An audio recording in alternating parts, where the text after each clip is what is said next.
ଚାଲନ୍ତୁ ଆଜି ବନେଇବା ବଉଳ ଅମାବାସ୍ୟା ଉପଲକ୍ଷେ ପୁରା ତୁଳା ପରି ନରମ କ୍ଷୀର ଗଇଁଠା ପିଠା। ସେଥିପାଇଁ ମୁଁ 4-5 ଘଣ୍ଟା ହେଲା ଗୋଟେ ଗ୍ଲାସ୍ ଅରୁଆ ଚାଉଳକୁ ବତୁରେଇ ନେଇଥିଲି। ତାକୁ ଭଲ ଭାବରେ ଧୋଇକି ଗୋଟେ ଗ୍ରାଇଣ୍ଡିଂ ଜାରରେ ଦେଇଦେବା। ଯୋଉ ଗ୍ଲାସରେ ମୁଁ ଚାଉଳ ମାପ କରିଥିଲି ସେହି ଗ୍ଲାସରେ ଅଧା ଗ୍ଲାସ୍ ପାଣି ଦେଇକି ମୁଁ ଚାଉଳକୁ ଚିକଣ କରି ଗ୍ରାଇଣ୍ଡିଂ କରିନେଲି। ଗ୍ୟାସ୍ ଅନ୍ କରି ଗୋଟିଏ କଡ଼େଇ ବସେଇ ନେବା। ଚାଉଳ ଗ୍ରାଇଣ୍ଡିଂ କଲା ବେଳେ ଯୋଉ ଅଧା ଗ୍ଲାସ୍ ପାଣି ବଳି ପଡ଼ିଥିଲା ତାକୁ ଦେଇଦେବା ଏବଂ ଆଉ ଗୋଟେ ଗ୍ଲାସ୍ ପାଣି ଦେବା। ସ୍ୱାଦ ଅନୁସାରେ ଲୁଣ ପକେଇବା, 3-4 ଚାମଚ ଚିନି ପକେଇବା, 1 ଚାମଚ ଗାଈ ଘିଅ ପକେଇବା। ସବୁ ଭଲ ଭାବରେ ମେଲ୍ଟ ହେଇଗଲା ପରେ ଅଳ୍ପ ଅଳ୍ପ କରି ବାଟି ରଖିଥିବା ପିଠଉକୁ ଦେଇଦେବା। ଆଉ ଟିକିଏ ପାଣି ଦେଇକି ଗ୍ରାଇଣ୍ଡର ଜାର ଧୋଇକି ଦେଇଦେବା। ଲଗାତାର ଏହିପରି ଚଲାଉଥିବା, ନହେଲେ ଲମ୍ପସ୍ ରହିଯାଇପାରେ।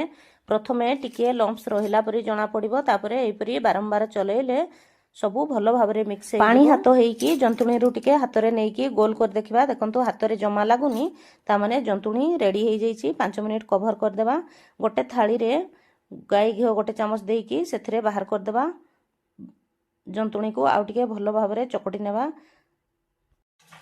ହାତରେ ପାଣି ଲଗେଇକି ଏହିପରି ଅଳ୍ପ ଅଳ୍ପ ଜନ୍ତୁଣୀ ନେଇକି ଗୋଲ କରିନେବା। ଦେଖନ୍ତୁ ମୁଁ ଏଠି ଗୋଟିଏ ଗୋଲ ସେପ୍ର କରିନେଇଛି। ଏହିପରି ଅଳ୍ପ ଅଳ୍ପ ଜନ୍ତୁଣୀ ନେଇକି ଆପଣ ନିଜ ପସନ୍ଦ ଅନୁସାରେ କରିପାରିବେ। ଆଉ ଗୋଟିଏ ସିଲିଣ୍ଡର ଆକୃତିର ମୁଁ କରିନେଇଛି। ଏହିପରି ଭାବରେ ସବୁ ପିଠାକୁ ଆମେ ଗଢ଼ି ନେବା। ଗ୍ୟାସ୍ ଅନ୍ କରି ଆଉ ଗୋଟିଏ କଡ଼େଇ ବସେଇବା। କଡ଼େଇରେ 2 ଗ୍ଲାସ୍ କ୍ଷୀର ଦେଇଦେବା ଏବଂ ସେହି ଗ୍ଲାସରେ ହିଁ 2 ଗ୍ଲାସ୍ ପାଣି ଦେଇଦେବା। ଯୋଉ ଗ୍ଲାସରେ ଆମେ ଚାଉଳ ମାପ କରି ନେଇଥିଲେ ସେହି ଗ୍ଲାସରେ ହିଁ 2 ଗ୍ଲାସ୍ କ୍ଷୀର, 2 ଗ୍ଲାସ୍ ପାଣି ଦେଇଛି। ସ୍ୱାଦ ଅନୁସାରେ ଚିନି ପକେଇବା। ଆପଣ ଯେତିକି ମିଠା ଖାଇବେ ସେହି ଅନୁସାରେ ଚିନି ପକେଇବେ। ଅଳେଇଚ ପାଉଡର 1/2 ଚାମଚ ପକେଇବା। ସବୁକୁ ଭଲ ଭାବରେ ମିକ୍ସ କରିଦେବା। ଏହିପରି ବାରମ୍ବାର ମିକ୍ସ କରୁଥିବା। କ୍ଷୀର ଫୁଟିକି ଯେତେବେଳେ ଅଧା ହେଇଯିବ ସେତେବେଳେ ପିଠାକୁ ପକେଇବା। ଟେଷ୍ଟକୁ ବାଲାନ୍ସ କରିବା ପାଇଁ 2 ପିଞ୍ଚ ଲୁଣ ପକେଇବା। ଏବେ ଗଢ଼ି ରଖିଥିବା ସବୁ ପିଠାକୁ ଦେଇଦେବା। ସାଙ୍ଗେ ସାଙ୍ଗେ ପାତିଆ ମାରିବାନି, ଟିକେ ପରେ ଧୀରେ ଧୀରେ ଏହିପରି ପାତିଆ ମାରିବା, ନହେଲେ ପିଠା ସବୁ ଭାଙ୍ଗିଯିବ। ପିଠା ସିଝିଲା ବୋଲି ଜାଣିବେ କେମିତି?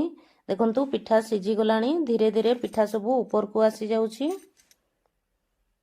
ପିଠା ସବୁ ଉପରକୁ ଆସିଗଲେ ଜାଣିପାରିବେ ଯେ ପିଠା ସବୁ ସିଝିଗଲାଣି। କିଛି ନଡ଼ିଆ କୋରା ପକେଇବା।